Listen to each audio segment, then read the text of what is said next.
Bonjour à tous, bienvenue de retour sur la chaîne Bottle Raiders. Je m'appelle Dani et aujourd'hui, je vais vous présenter la deuxième partie de ma collection de whisky du monde entier.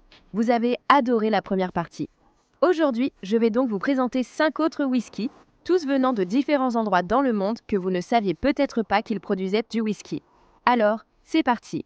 Sans plus attendre,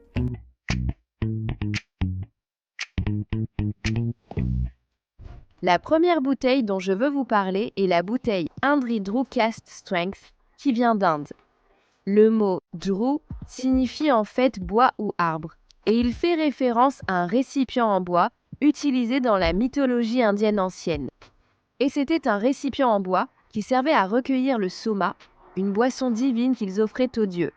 Fait intéressant à propos de l'origine du nom, si vous ne le saviez pas, beaucoup de whisky vendus en Inde sous le nom de whisky est en réalité fabriqué à partir de mélasse, donc c'est essentiellement du rhum. Alors que ce Indri Drew Cask Strength est un single malt, il est composé à 100% d'orge. Indri est en fait l'une des premières distilleries indiennes à se concentrer sur de véritables single malt. Celui-ci a vieilli dans d'anciens fûts de Bourbon et comme il a mûri dans un climat subtropical, les saveurs et les arômes sont intensifiés. Et il mûrit beaucoup plus rapidement et devient complexe bien plus vite que s'il avait été produit, disons, en Écosse. Santé!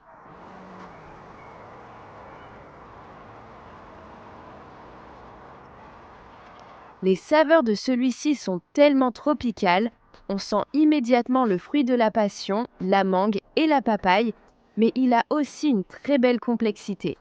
C'est un whisky assez audacieux, mais aussi fruité et léger. Je ne l'explique peut-être pas très bien, mais il faut vraiment l'essayer pour comprendre ce que je veux dire. Celui-ci a un degré d'alcool de 57,2% ou 100,1 proof, donc il a vraiment du caractère. Et je sais que beaucoup de gens aimeraient sûrement ajouter une goutte d'eau pour ouvrir un peu les arômes.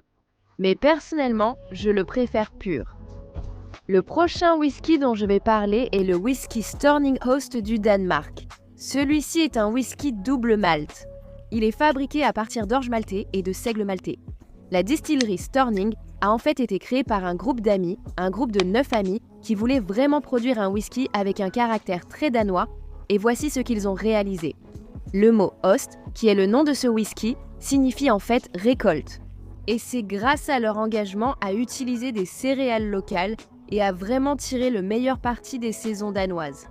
Ce whisky a vieilli dans des fûts de chêne américains et des barriques de Porto, une belle combinaison.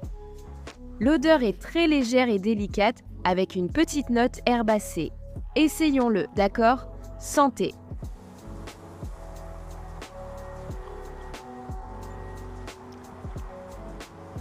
Oui, délicat décrit parfaitement cela. Très floral avec une touche de miel.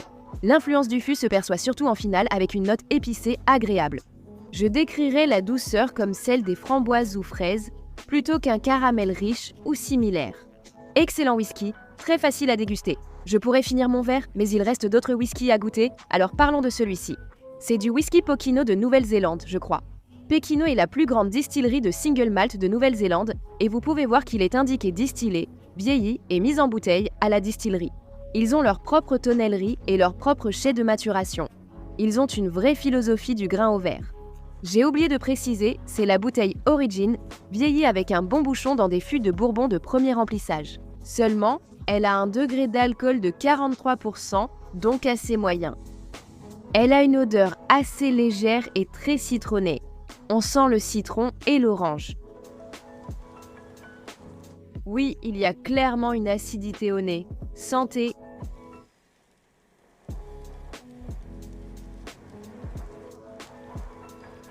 Encore une fois, cette belle acidité citronnée, mais aussi une pointe de douceur qui traverse tout ça, on ressent presque une légère amertume.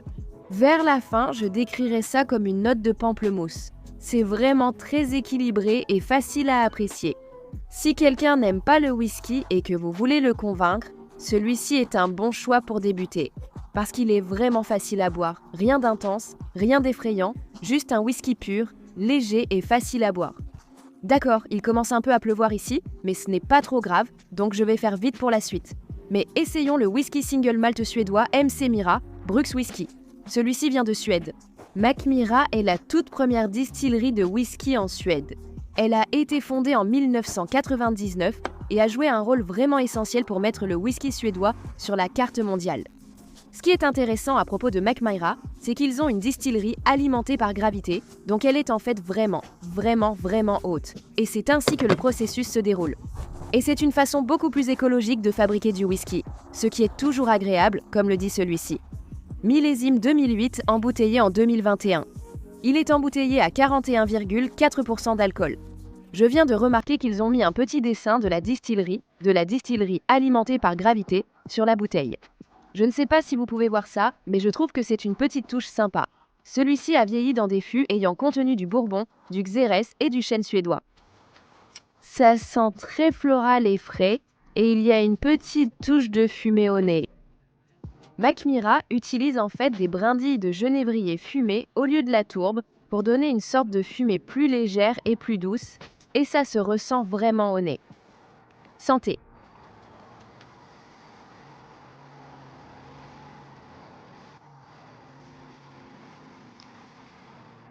Encore une fois, cette note vraiment herbacée et florale ressort clairement. Il y a une belle touche d'agrumes avec de jolies notes citronnées, je dirais. Les saveurs dominantes sont l'herbe, la pureté, la fraîcheur et le côté pétillant, avec juste une petite touche de fumée douce en finale. Le dernier que je vais vous présenter aujourd'hui, c'est ce whisky single malt Cavalan, le numéro 1 Distillery Select. Maintenant, je crois que c'est la bouteille d'entrée de gamme de la distillerie Cavalan qui se trouve bien sûr à Taïwan. Je ne suis pas vraiment sûre à 100% dans quel fût il a vieilli. Il est embouteillé à 40% d'alcool et Cavalan est connu pour avoir des whiskies assez tropicaux. Encore une fois, parce que Taïwan a évidemment un climat plus chaud que, disons, l'Écosse. La maturation dans ce climat fait que les saveurs ont tendance à s'intensifier beaucoup plus rapidement, le whisky mûrit beaucoup plus vite, il se développe beaucoup plus rapidement. Ça sent tellement les fruits tropicaux. On retrouve presque des notes de mangue, d'ananas, ce genre d'arôme, et aussi une très belle note de fruits du verger qui ressort. Pommes et poires. C'est très vif et fraisonné. Santé!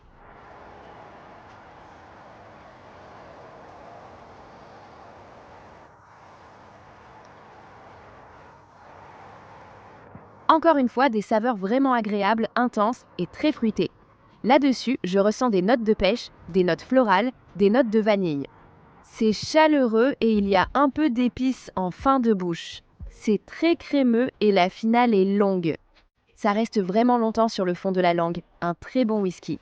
J'ai envie de découvrir davantage la gamme de Cavalan parce que comme je l'ai dit, celui-ci n'est que le modèle d'entrée de gamme. Beaucoup d'entre vous m'ont d'ailleurs recommandé diverses bouteilles de Cavalan. Je devrais peut-être essayer bientôt. Voilà pour cette dégustation. Voici 5 autres whiskies de ma collection du monde. C'était vraiment amusant à découvrir.